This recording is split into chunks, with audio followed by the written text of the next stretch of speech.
I want to seek your face, oh Lord. Make me a house. Make me a house of prayer. A house of prayer. May the fire of my altar never burn out. The fire of my altar never burn out. So may the fire of my altar never burn out. Make me a house of prayer. May the fire of my altar never burn out. The fire of my altar never burn out. May the fire of my altar never burn out.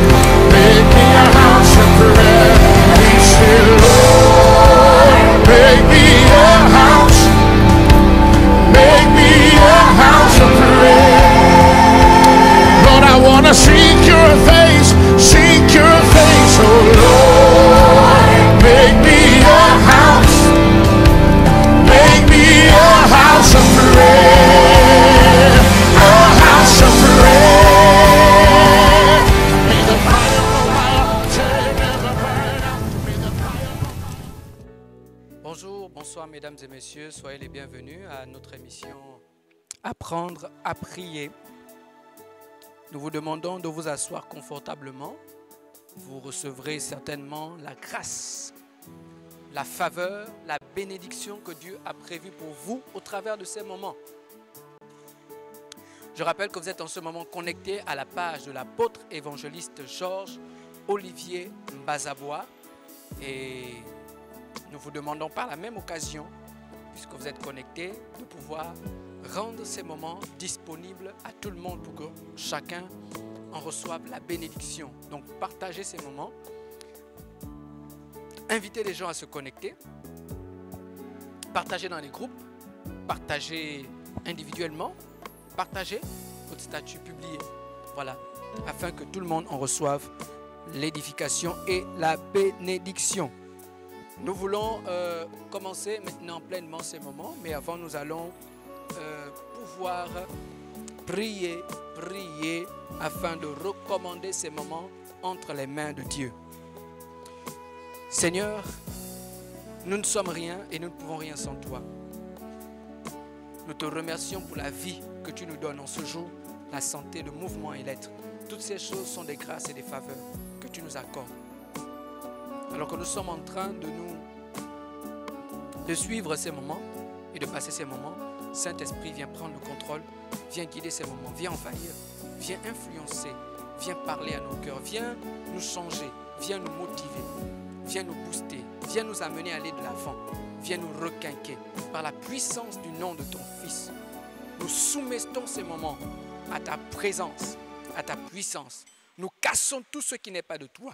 Viens enlever tout ce qui nous empêche d'avancer, de progresser avec toi, de réaliser ton œuvre au nom de Jésus, de te servir, de faire ta volonté. Saint-Esprit, prends le contrôle, guide ces moments, influence ces moments.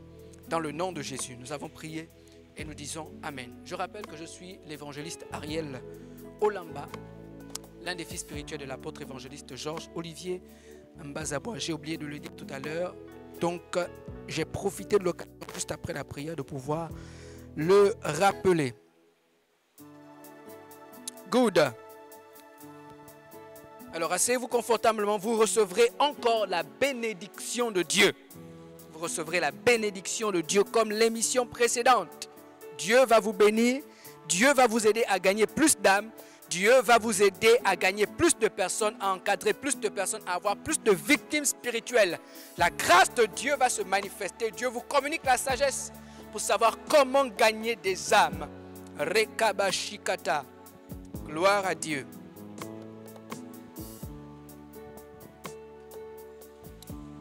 Alors, il est toujours important pour nous de revenir sur les points qu'on a déjà vus. Je rappelle que nous sommes dans la grande pensée, comment gagner nos victimes spirituelles.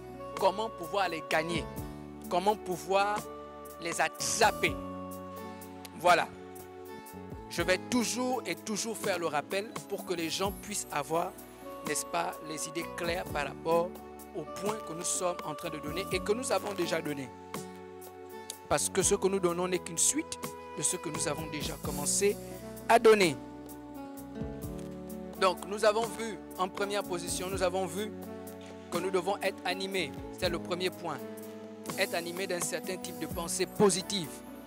Les pensées doivent être positives, pas des pensées négatives, pas des pensées où notre morale est bas. Tu ne vas pas réussir, tu ne vas pas gagner. Est-ce que tu peux gagner des âmes? Regarde un peu telle personne. Tu es sûr que si tu t'approches d'elle, tu es sûr qu'elle va se convertir. Donc on se réserve maintenant de pouvoir aller parce que le style de pensée que nous avons ne nous permet pas de pouvoir travailler. Le style de pensée là nous paralyse, nous effraie, nous empêche de poser des actions. On dit que les pensées doivent changer, les pensées doivent être positives. Si Dieu a dit d'aller, il a dit « Et je serai avec vous ». Et je suis avec vous tous les jours jusqu'à la fin du monde. Donc Dieu promet être avec nous lorsque nous prenons lorsque nous décidons d'obéir à sa parole. Allez, faites des nations des disciples. Et voici, je suis avec vous tous les jours jusqu'à la fin du monde. Donc Dieu est avec nous. Dieu est là. C'est pas parce qu'il y a la difficulté qu'on ne peut pas gagner des âmes. C'est pas parce que c'est difficile qu'on ne peut pas gagner des âmes. Il y a des âmes qui sont là, qui nous attendent. Elles sont là, plein, partout là, partout. Et l'une des choses que nous faisons, c'est que dès que nous avons déjà rencontré une difficulté, allez, c'est fini. On arrête. Non, ça ne doit pas être comme ça. Donc, être animé d'un certain type de pensée. 2, se fixer des objectifs. L'objectif, c'est 2. Et si vous voulez, vous pouvez augmenter. Gloire à Dieu. 3, nous devons jeûner et prier pour avoir l'assistance divine. Pour atteindre notre objectif. Si vous ne jeûnez pas, si vous ne priez pas, pas d'assistance divine. Vous allez travailler seul. Dieu ne sera pas avec vous. Vous n'aurez aucune conversion. Vous aurez seulement des gens qui vous suivent. Ils ne comprendront rien. Ils vous suivront seulement. Ils vont adhérer à l'église. Mais ils ne sont pas nés de nouveau. À l'intérieur d'eux, ils ne sont pas nés de nouveau. Ils ont seulement adhéré à l'église. Et ils vous suivent. Quand vous avez seulement des adhérents, vous ne pouvez rien faire d'extraordinaire avec Dieu. Parce que l'œuvre de Dieu, c'est une chose surnaturelle.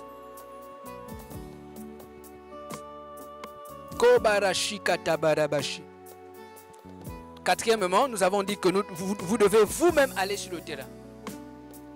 Il faut aller sur le terrain. Il y a beaucoup de gens qui disent que voilà, moi, mon ministère, c'est l'intercession. Dieu ne m'a pas appelé à prêcher l'évangile, mais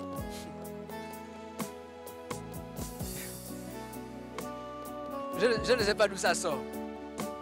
Je ne sais pas d'où le genre de pensée là sort.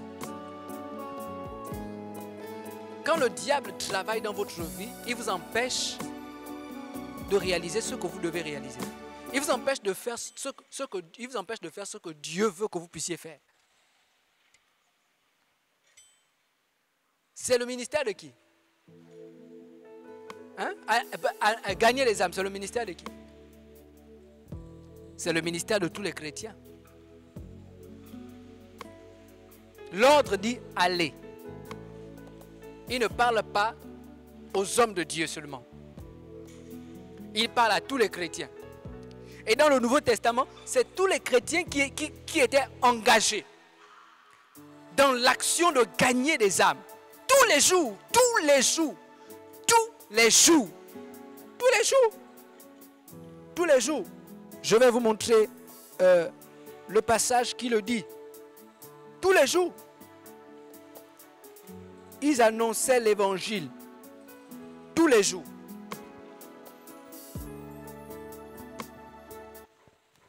Shakarababa. Parakotoshi. Karababa Sute. Shabarikoto. Kabaraba Sute.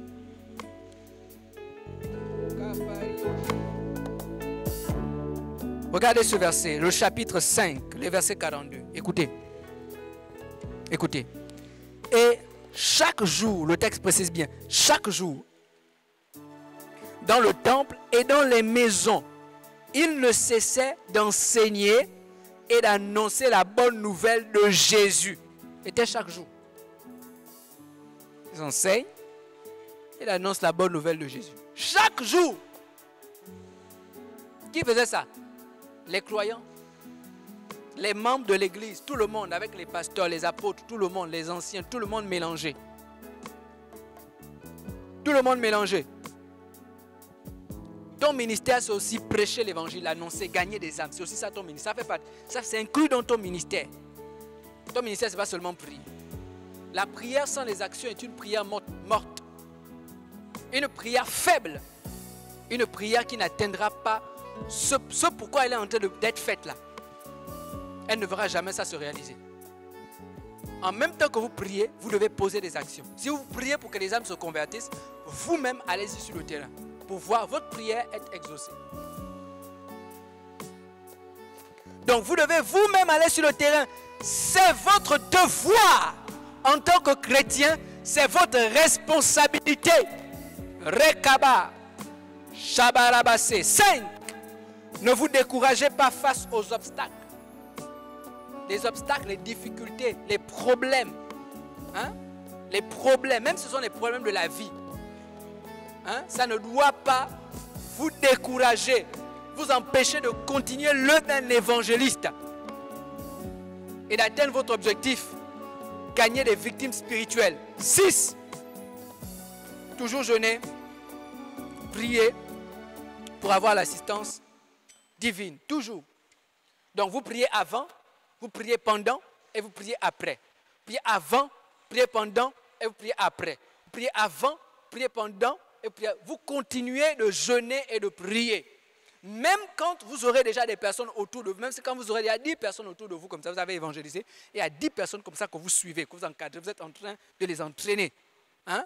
Même quand vous aurez ça, vous devez jeûner et prier pour ces personnes. Jeûner et prier pour ces personnes. Jeûner et prier pour ces personnes. 7. Ne vous arrêtez pas tant que votre objectif n'a pas été atteint. Voilà. Oh non, bon, là j'ai déjà une personne, donc là c'est bon. Là vraiment, là c'est déjà bon. En plus c'est une vraie personne, elle vient même déjà à ma famille de croissance. Elle vient, elle suit. Non. Non. Tant que l'objectif n'a pas été atteint, une personne, mais la personne là peut vous quitter. Elle peut vous quitter pour une circonstance, pour une situation, pour une autre. Elle peut vous quitter. Elle peut vous surprendre comme ça.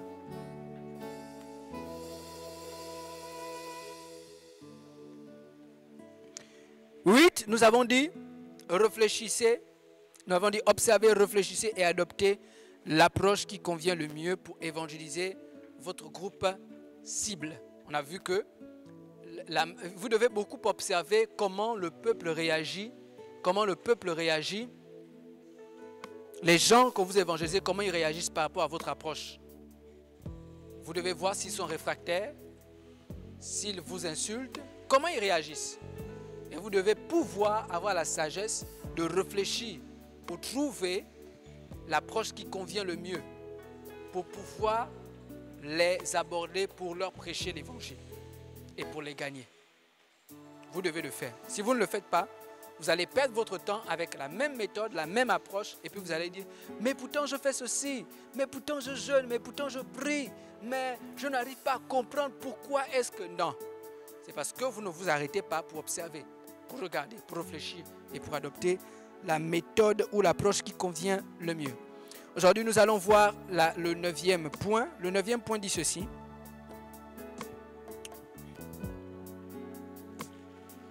Collez les personnes qui ne vous rejettent pas totalement jusqu'à ce qu'elles cèdent à votre pression.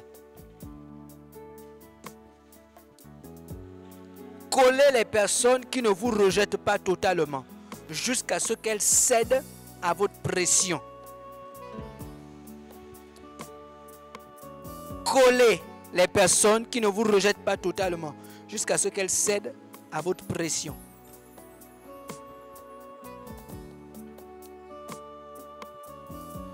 Il y a beaucoup de personnes malheureusement qui quand ils évangélisent, c'est pourquoi ça rate toujours. C'est pourquoi ça rate. Parce que l'évangélisation qu'ils font, que ces personnes-là font, est une évangélisation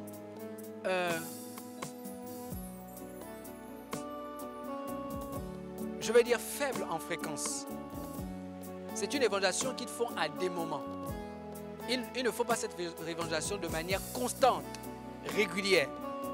Donc le peu de temps qu'elles évangélisent, parce que même quand elles évangélisent, c'est parce qu'on a dit, il faut évangéliser.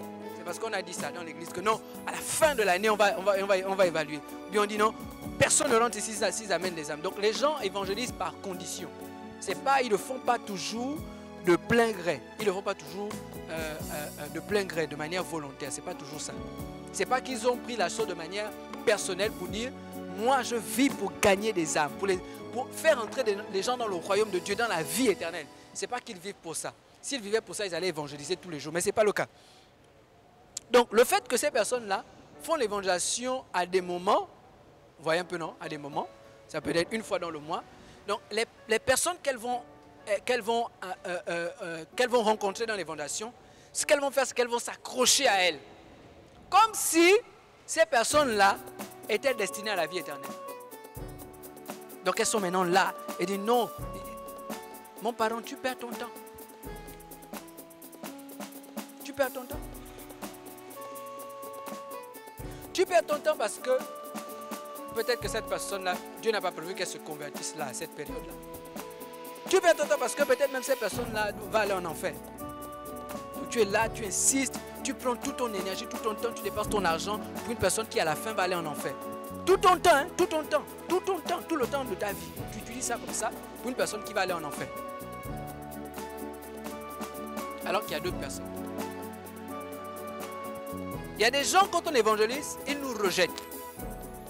Ah, ils vous rejettent, ils se fâchent. Une fois, j'ai évangélisé dans un supermarché, et dans le parking d'un supermarché, et pendant que j'évangélisais, oui, il y avait des gens qui me refusaient, etc. Et puis il y avait des gens quand même qui m'acceptaient. Voilà. Et il y avait un papa. Il y avait un papa qui avait son chariot. Je suis venu, il savait que je faisais des fondations. Je suis venu, j'ai demandé, papa, est-ce que je peux vous aider? Bon, j'ai d'abord dit que je veux prier pour vous et tout ça. Il dit, non, c'est bon, laisse-moi tranquille. Il dit, bon, papa, je veux vous aider. Non, j'ai dit, laisse-moi tranquille. J'insiste. Le papa se fâche. Il dit, bon, papa, c'est bon. Parce que si je continuais, les agents de sécurité qui étaient là allaient maintenant venir vers moi. Donc, c'est comme ça. C'est comme ça. Il faut pouvoir identifier que, bon, la personne a refusé. Maintenant, dans les personnes que nous allons évangéliser, il y en a effectivement aussi qui font comme s'ils veulent nous rejeter, mais au fond, ils ne nous rejettent pas. C'est pourquoi il faut toujours un peu insister. Il faut quand même toujours un peu insister. Pour voir, n'est-ce pas, comment est-ce qu'ils réagissent. Pour voir, parce qu'il y en a, effectivement, quand on insiste, finalement, ils s'ouvrent. Ils s'ouvrent. Quand ils refusent, là, ce n'est pas le vrai refus. Ils s'ouvrent après. S'ouvre après. Prenons Matthieu chapitre 10, verset 12 à 14. Matthieu chapitre 10, verset 12 à 14. Matthieu chapitre 10, verset 12 à 14. Koparabashekeredos. Parikos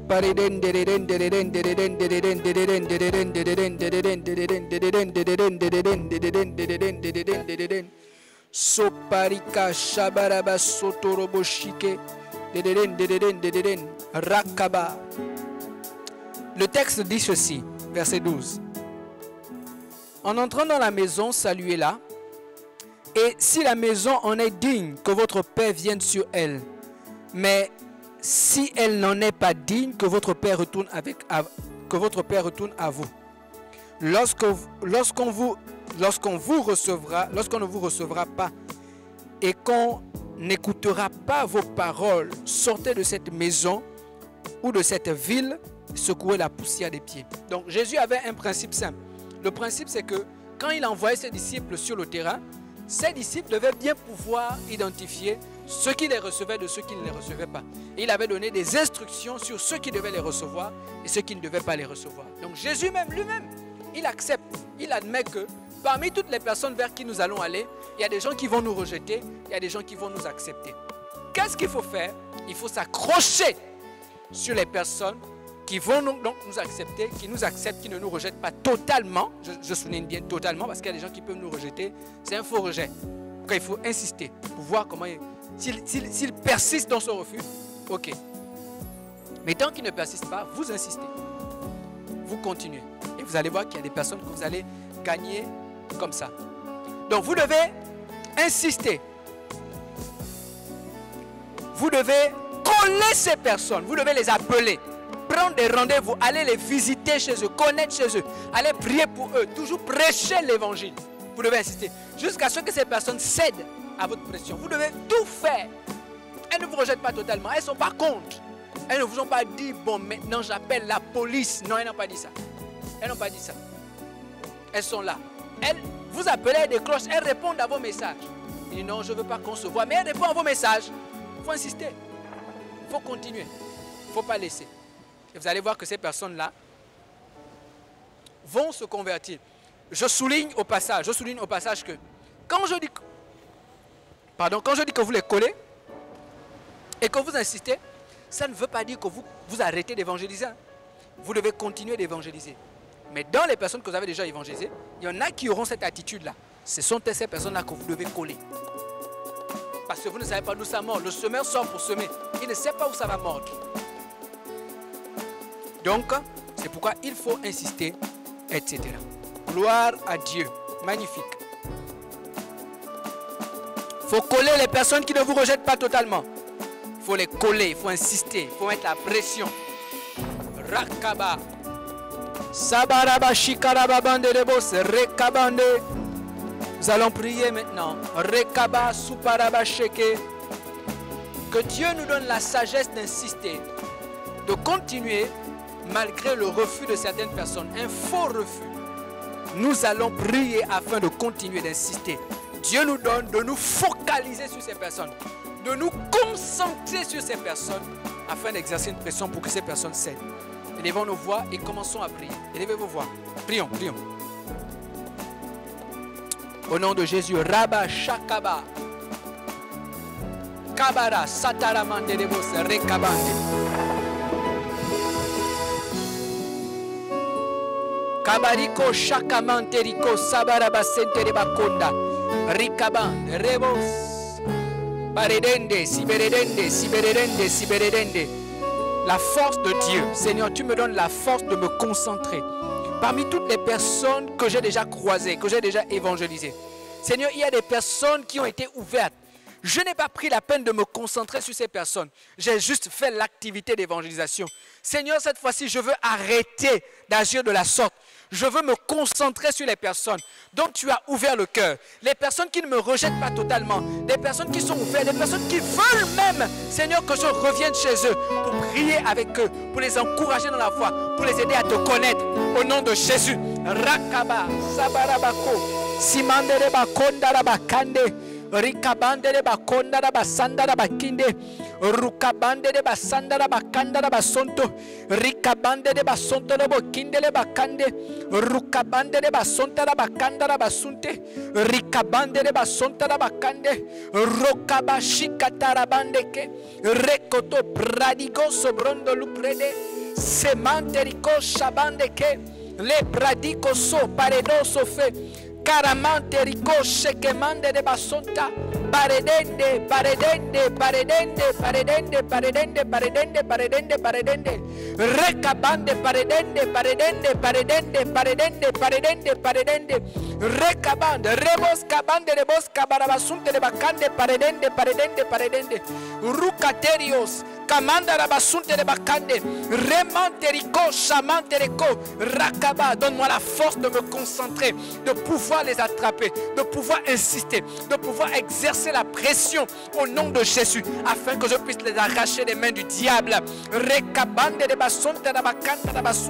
Au nom puissant de Jésus, la force d'insister, la force de les arracher des mains du diable.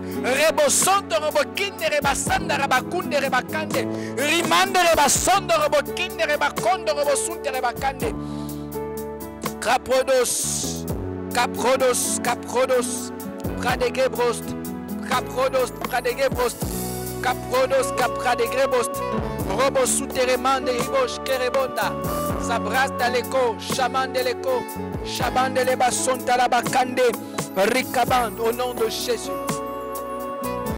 Merci Seigneur pour ta grâce, merci pour ces moments, merci pour cette parole. vient, Seigneur, pour nous amener à continuer d'insister. Nous amener à comprendre, Seigneur, que nous devons exercer une pression, non pas laisser les âmes. Même si elles nous laissent une petite ouverture, nous devons saisir cette opportunité pour pouvoir les atteindre et les gagner à toi, au nom de Jésus. Alors que tu es à l'endroit où tu es, je vois la grâce de Dieu sur toi se manifester dans ta vie et Dieu te communique la puissance pour atteindre les âmes. Parce que tu vas commencer à pratiquer ce point, tu vas commencer à voir des personnes qui vont se donner au nom de Jésus-Christ de Nazareth, la puissance du Saint-Esprit sur toi. Merci Seigneur. Dans le nom de Jésus, nous avons prié et nous disons Amen. Voilà, mesdames et messieurs, nous sommes arrivés au terme de cette émission. Je rappelle que je suis l'évangéliste Ariel Olamba, l'un des fils spirituels de l'apôtre Georges-Olivier Mbazabois. Vous êtes en ce moment connectés à sa page. Nous vous informons qu'il est tous les jours en direct, les mercredis et les dimanches à partir de 19h.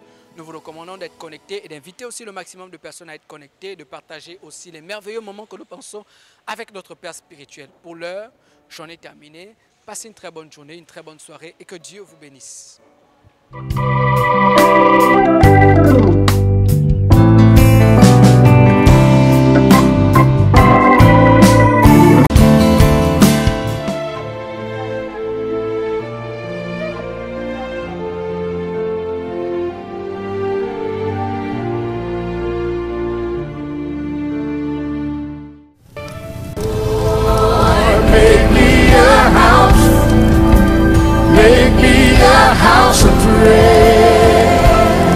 I want to seek your face, oh Lord. Make me a house of prayer. A house of prayer. May the fire of my altar never burn out. The fire of my altar never burn out. So may the fire of my altar never burn out. Make me a house of prayer. May the fire of my altar never burn out. The fire of my altar never burn out. May the fire of my altar never burn out. Make me